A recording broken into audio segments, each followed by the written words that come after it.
share, and subscribe, and ring the little bell. Ring the little bell so you're notified when new videos drop. So I was on the fence about doing a video about this, and another story came out. Right? Yeah. We should totally be talking about this. This is going to be a video talking about the culture of anti-Semitism at the BBC, but I would say the culture of anti-Semitism in the intelligentsia and the arts and the artistic world. You know, and basically everybody who said Jeremy Corbyn was the best as ever. And I want to be clear. When Jeremy Corbyn first appeared on the scene, I was like, well, this guy seems very refreshing. You know, he seems to be talking like a human being, which rather than in pre-approved sound bites. I honestly just thought that all his like dalliances with anti-Semitism he had throughout his career, now he found himself unexpectedly elevated to a position of power, he would move on from and be able to do some real genuine good,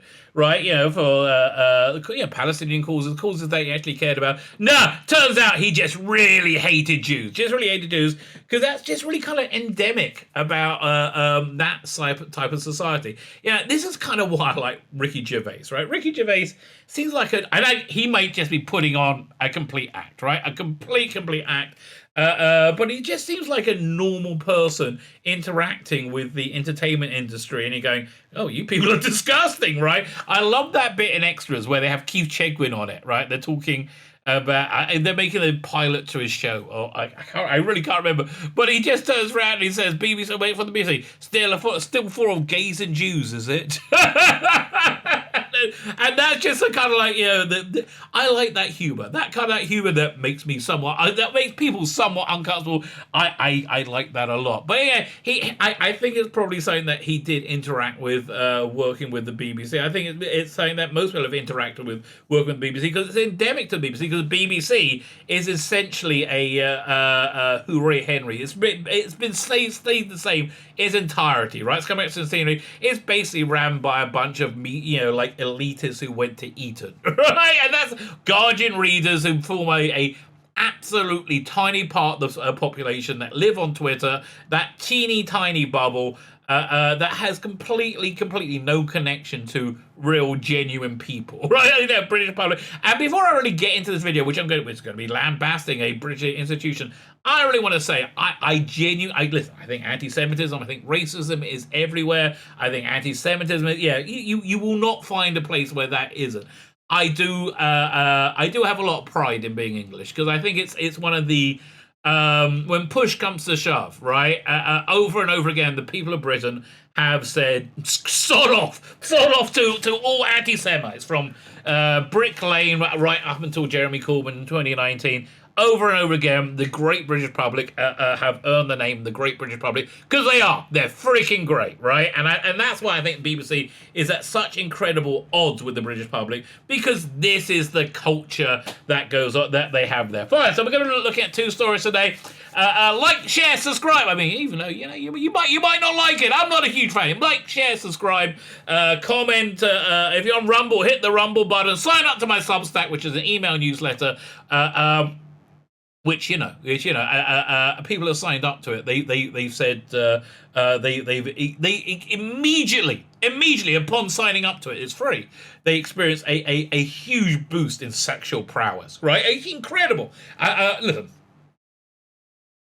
I must say, experiences may vary, but a huge boost, But then, if you sign up to the paid one, where you get a bunch of comic books as well, if you sign up to the paid one, people have been known to win the lottery. The blind have been able to see. The lame have been able to walk. All for $5 a month. All for $5. And once again, I must say, results may vary. Fine. Before we get into it, we did just get into it. Now let's get into it. Fine. This you may not know. I'm not a professional broadcaster. you may have worked this out at some point. This smooth patter I've developed, it isn't a patter. This is just me. Fine. So this we're going to start with this story. It's going to come from January 6th. And again, I was like, generally speaking, Jews do not like talking about anti-Semitism. We really don't. Nobody wants to appear like a whiny, Whiner? I can't. Yeah, I ran out of words there. A whiny whiner. Nobody really wants to appear like this. Now, Rabbi YY over here, as I met him once or twice. It's falling into all the Jewish stereotypes now. Yeah, we all know each other. No, I met him once or twice. He's a really good guy. Like, I know I had he was around when I was a teenager. I became religious when I was a teenager. I was brought up not religious. So when I was 19, I went to Israel on an open ticket. I never left. That's essentially what happened. I became like I became super religious, which is where I am now. So Rabbi YY was in England at the time. I had friends also weren't religious who really connected with this guy, Rabbi YY. It's and so I know from reasonably for secondhand, this guy is a guy who's not a dick. Okay, that's the best I can tell you about him. Who's not a dick, as far as I know. UK rabbi ends regular BBC contributions saying no Jew who has any pride can work there. So let's hear what it's like working at the BBC for a Jew. Letter from Rabbi Y.Y. Rubenstein cites disputed reporting that victims of an anti-Semitic incident in London uttered an anti-Muslim slur during the encounter with their attackers. So yeah, this was a huge deal. Honestly, I think this goes to show you how comfortable Jews are in England. That around the world, that this is what they freak about. You should try being in France, where you get the crap beaten out of you or murdered. Or that's why most Jews have left France. Which is good news for me here in Israel, because we got a ton of great new restaurants. Which is really, I'm not joking, that's really what happened, right? We got a ton of great French restaurants just like opened up. So good for them. Fine. JTA. So what is JTA? Jewish. I don't know what JTA stands for. Jewish something association. Maybe we'll find out during it. A British rabbi who has been a contributor to the BBC for 3 decades said he's ending his associate with the broadcasting over its reporting of an anti-Semitic incident. Right, this is really egregious. This is really bad. Rabbi Y.Y. Rubenstein has appeared on numerous BBC radio and TV programs, mostly about religion, announced his decision on Tuesday in an open letter to the Jewish Chronicle. The Jewish Chronicle, the official organ of English Jewry. Or British Jewry, I should say. The letter cited the BBC's disputed reporting that victims of an anti-Semitic incident in London uttered an anti-Muslim slur during the encounter with their attackers. So basically, I think they're saying, so what happened was, it was a bunch of Muslim youths who are, generally speaking, very anti-Semitic, right? They don't like talking about this at the BBC, right? The weird thing is, they love identity politics. They love identifying and labeling you by your immutable characteristics. They like saying, oh, this person's black, this person's trans, this person's gay, this person's Muslim, so we got to protect them. But they don't like hearing bad things about people on the on the something stack. I remember. It doesn't really matter. But Jews are always, they always just don't like Jews, because I think that just goes back to a socialist beginnings where they never really liked Jews, right? They said, oh, the Jews are the ones with all the money, so let's get them. Really, some of us are, but not this one, mate. Okay, not this. Most of us are. Like, it is true actually that Jews, generally speaking, have a demographically higher percentage of people in top business top business positions and top positions in their field. I would put this down to a sociological norm that Jews, generally speaking, much like Asians in the United States, push their kids in a stronger, have a stronger educational foundation than other groups, right? So that's why we demographically overperform. Again, exactly the same as Asians, and again, same blanket Asians in America. It's not the really good, but that's basically a similar thing. It's a sociological result, right? I would say. There we go. So we're talking about religion. The letter cited, the anti-Muslim. So what it was, a bunch of Muslim youths was spitting and calling, throwing anti-Semitic slurs at a bunch of Jews on a bus going through Golders Green. I don't know where. I guess they'll tell us in the in the article. And I think they reported it by saying, well, the Jews had it coming to them because they said some anti-Muslim stuff. Which doesn't. Let's just read the article and see what actually happened. It doesn't sound like. Hey, listen, if someone's spitting at you, if a Muslim guy is spitting at you and calling you dirty Jew, maybe the guy might call him dirty Muslim back. Neither behavior is particularly exemplary. I would say the former is far worse than the latter. The instigator is worse than but again, that's just my point of view. I simply don't see how I or in fact any Jew has any pride in that name can be associated with the corporation anymore, Rubenstein wrote. The letter was over the BBC's handling of the 29th of November incident in which several young men were filmed harassing Jews celebrating Hanukkah in central London. Why were they on a bus then? The video of the incident can be seen men pounding on the windows of a bus with their hands and shoes shouting, "Free Palestine!" Okay, fine. Honestly, free Palestine from Hamas, mate, okay?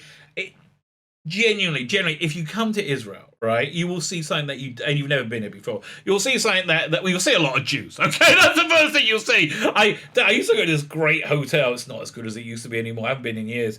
Called Carmel Forest Spa, which is this just gorgeous spa you hang out in. It's kind of like a James Bond villain's lair, right? And everybody walks around in robes. It's rare, and the food's freaking fantastic. But like. It's every Jew. Like I look around one of the last times I said, my God, just every Jewish stereotype is in this room. So you get a lot of Jews, but something else you get is you see how blended Muslim and Jewish society is in Israel, right? It's there's no office you go to which don't have Jews and Muslims working together, right? It never happens. Jews and Muslims interact, and we're kind of similar again on a sociological.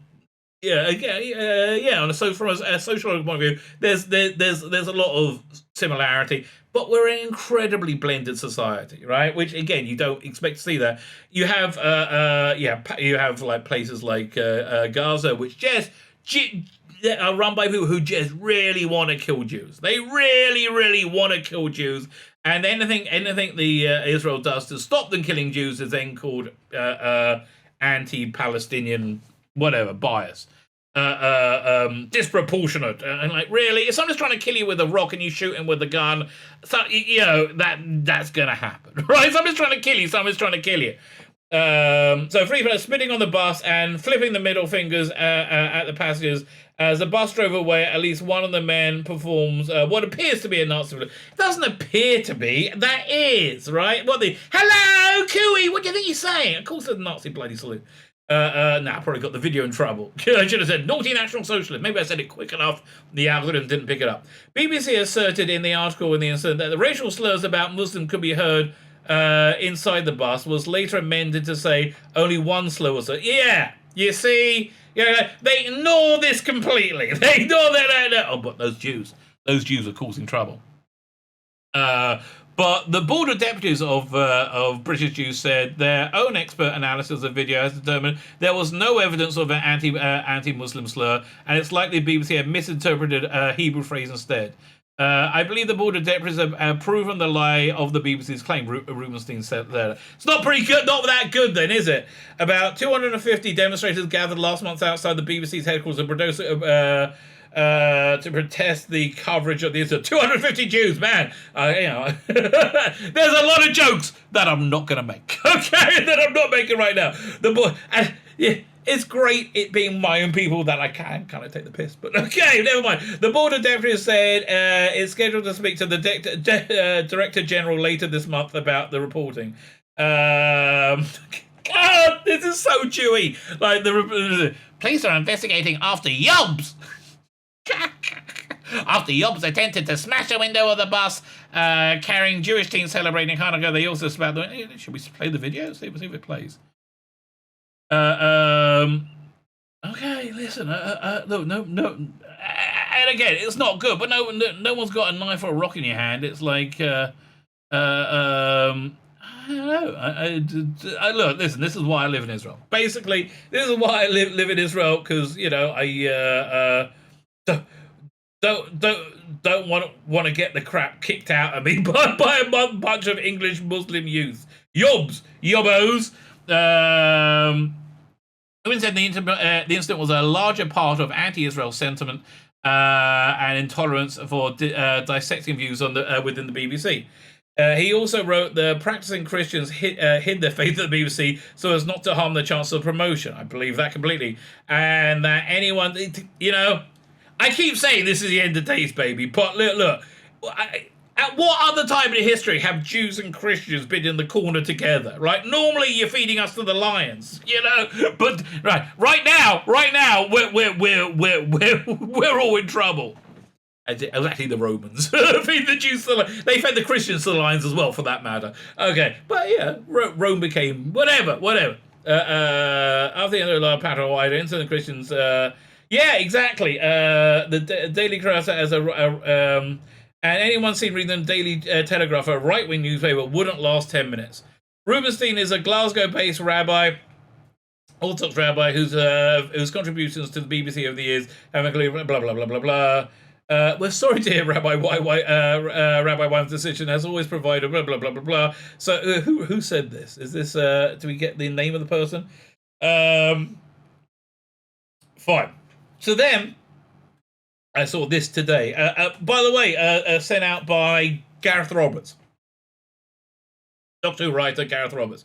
So BBC warned over news chief's highly inappropriate comment at an emergency meeting. So they went to this meeting, right? They went to this meeting, and then it got worse. Then it got a lot worse.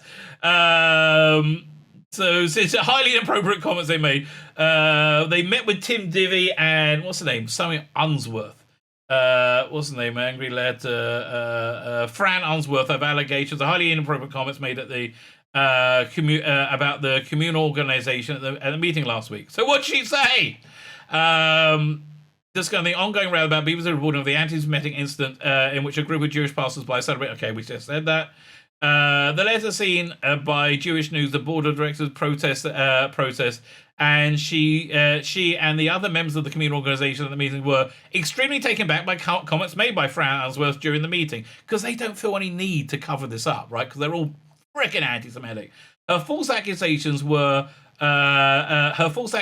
we accused the BBC of anti-Semitism was offensive and damaging, and we noted with a regret that you did not contradict her, right? Van der Zijl, weird name, writes Unsworth, who departs the BBC at the end of this month. Her follow-up citing the actions of the Simon Wiesenthal Centre was astonishing. Well, what does Simon Wiesenthal Centre do?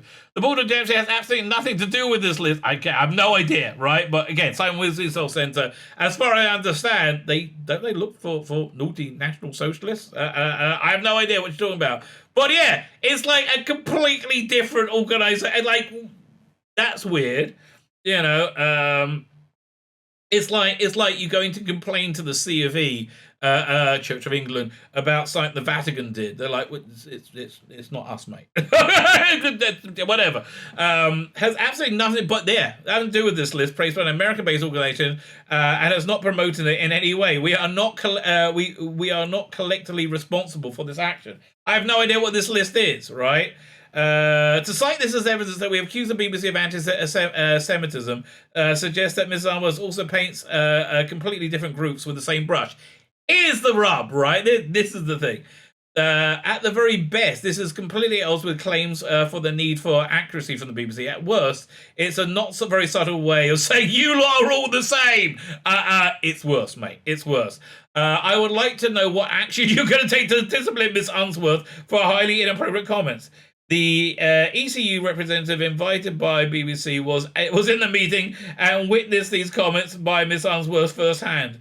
Elsewhere in the letter, it calls for BBC to reimburse the board for the cost of paying for an independent report into the video that circulated across social media, the Hanukkah incident, after the BBC reported in December that slurs against Muslims could be heard inside the bus. Bullshit, right? That was just lies, not even spin. That was lies to cover some people with protected status, in this case Muslims. Why? Because it's the BBC.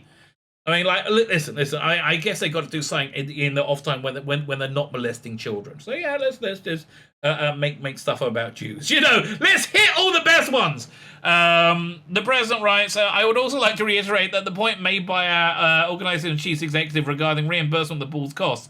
The board objectively extended a significant amount of money to commission this independent report, which threw the BBC's actions concerning the process into significant doubt. No, it throws them in. It says they're bad. We are a charity. We shouldn't be able to do something that we feel we're forced to do. We believe the BBC should strongly consider, if the ECU reports come back upholding this claim, reimbursing us for the direct costs. Listen, mate. That's going to knock out the East Wing of the BBC. They don't have that much money left now. We are very surprised to learn you are unaware that if Hebrew speakers on the if the Hebrew speakers of the BBC were originally consulted as to the content of the video in question, okay, so this is what's going on, right? This is basically what's going on. They lied out their asses to cover up for racist Muslims attacking Jews, right? And the board of directors proved them wrong. Okay, and so and they just said, well, all you Jews are the same. Really? I mean, that's essentially what happened, isn't it? Fine. I cannot stress enough the urgency of bringing this to a swift conclusion, mate. This was like 3 weeks ago now. Immediately has left with a major breach of trust between the community and the BBC. Listen again. There's been a major breach of trust between the world and the BBC. What? Jews shouldn't be any special. Be special in that, shouldn't they? If the BBC Executive Complaints Unit report due to this be released this week does not unequivocally make it clear the corporation made a serious mistake in reporting this, we will have no choice but to take this to Ofcom. I guess they're taking it to Ofcom then, right? That would be my suggestion. I mean, that'll be my guess. Yeah. I'm sure Ofcom's going to be completely impartial and totally on your side. My name is Tzvi Lebetkin, the Rabbi from another planet. Please like, share, and subscribe, and ring the little bell. Ring the little bell so you're notified when new videos drop.